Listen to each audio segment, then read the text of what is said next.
Olá, sociedade de consumo pop, estamos de volta com o Console Wars, a grande batalha de consoles da internet. E você já pode olhar aqui no izinho, porque o nosso primeiro competidor já teve mais de 4.000 votos. E vamos ver como é que vai sair o nosso segundo competidor aqui no Console Wars hoje. Então, se você gosta desse console que vai ser mostrado hoje, é só você assistir esse vídeo várias vezes, passar para todo mundo, jogar nas listas, jogar nas suas redes sociais, porque quanto mais views esse vídeo tiver, melhor ele vai estar nesse rankingzinho que a gente vai fazer aqui no i lá em cima. E depois de algum tempo a gente vai descobrir qual é realmente o melhor console de todos os tempos. Então vamos lá para o segundo episódio de Console Wars. Segura aí.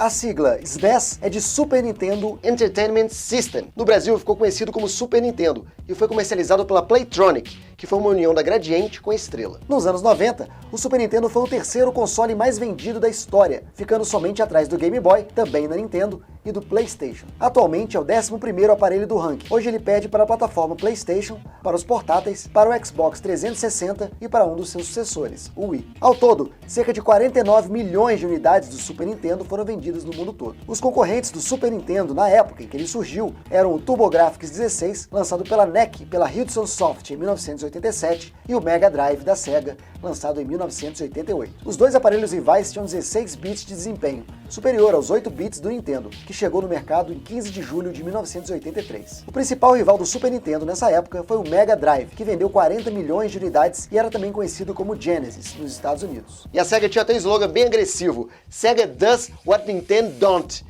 Tipo, a Sega faz e a Nintendo não. O embate da Sega e a Nintendo com esses consoles seria o mais acirrado da indústria dos games na história, sendo superado em seguida pelo domínio da Sony no mercado de videogames a partir de 1994. Pouca gente lembra, mas antes dos gamers pensarem em jogar na Xbox Live ou na PS Network, já existia uma plataforma para jogos online no Super Nintendo. O nome do aparelho que tornava isso possível era X-Band, um dispositivo de modem de telefone não oficial que permitia que as pessoas jogassem através de uma conexão discada. Pagando uma taxa de acesso mensal, era possível se conectar e jogar com pessoas aleatórias do mundo inteiro, jogos como NBA Jam e Street Fighter 2. Imagina o desespero esperar essa conexão de telefone para jogar Super Nintendo online.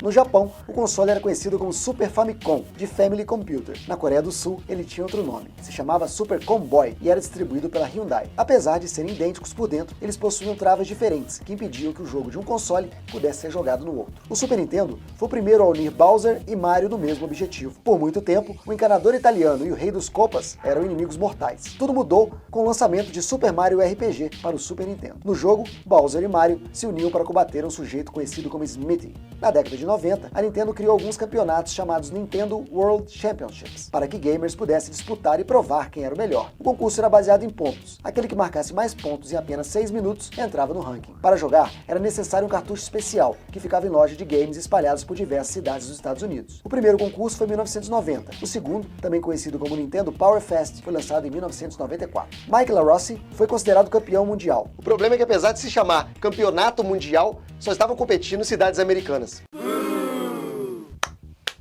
Super Mario World foi sem dúvida o jogo mais vendido para o Super Nintendo, mas também ele vinha junto com o console. Os outros games mais vendidos foram Donkey Kong Country, com 9 milhões de cópias, Super Mario Kart, com 8 milhões, e Street Fighter 2, com 6,3 milhões de cópias. Muitos desses jogos são jogados até hoje, através de emuladores ou pelo Virtual Console do Wii. Se você for até o seu guarda-roupa e pegar seu Super Nintendo agora, verá que a cor dele está ligeiramente diferente. Uma química presente no plástico do console protegia contra o fogo. O problema é que isso fazia com que sua cor começasse a mudar para um amarelo pálido conforme o tempo passava.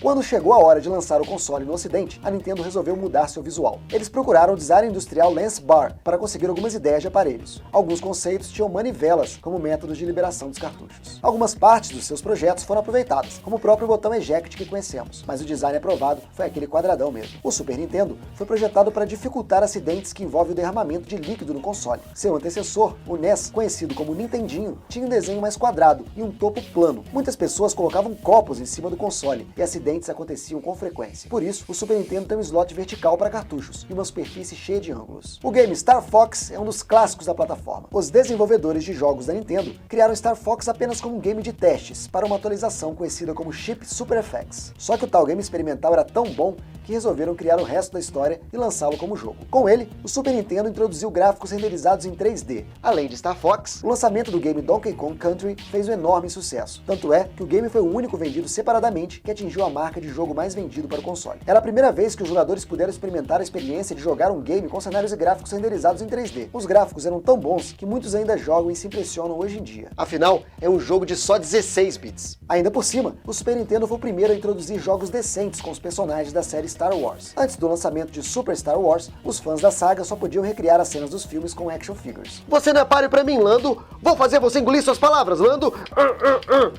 Alguém falou meu nome? A trilogia dos games para o console ajudou também toda a divisão da Lucas Games a ser estruturada. Foi praticamente o pontapé inicial na divisão, permitindo que até hoje em dia jogos sobre Star Wars possam ser lançados. O controle original do Super Nintendo foi o primeiro a introduzir os botões L e R. Até então, os controles das plataformas famosas da época tinham, além do D-Pad, Select e Start, apenas 2 ou no máximo 3 botões de ação. O Super Nintendo introduziu 4 botões de ação, A, B, X e Y, e de quebra, mais 2 botões na parte de cima. Ainda bem, pois no lançamento de Street Fighter, esses 2 botões certamente seriam usados. Mais tarde, a Sega lançou um controle menor para o Mega Drive, com 6 botões e um layout especialmente desenvolvido para Street Fighter, mas o controle apresentava incompatibilidade com outros jogos. O Super Nintendo também tinha alguns acessórios interessantes: um mouse, uma arma, a Super Scope, e o Super Game Boy, um adaptador que permitia jogar cartuchos do Game Boy diretamente no console, alguns inclusive a cores. E por todas essas inovações, podemos colocar com certeza o Super Nintendo na lista dos consoles mais importantes da história dos videogames. É isso aí, pessoal! Esse foi o Console Wars Episódio 2. Muito obrigado por assistir. Lembrando que o ranking está aqui em cima. Vamos ver como vai ficar o Super Nintendo nesse ranking. Será que ele vai conseguir ultrapassar o PlayStation? Será que não? Isso depende de você e de quanto você consegue divulgar esse vídeo para ele ter vários votos. Então, comenta, dá like, compartilha, que está nas suas mãos. Muito obrigado, pessoal, e até o próximo Console Wars. Tchau!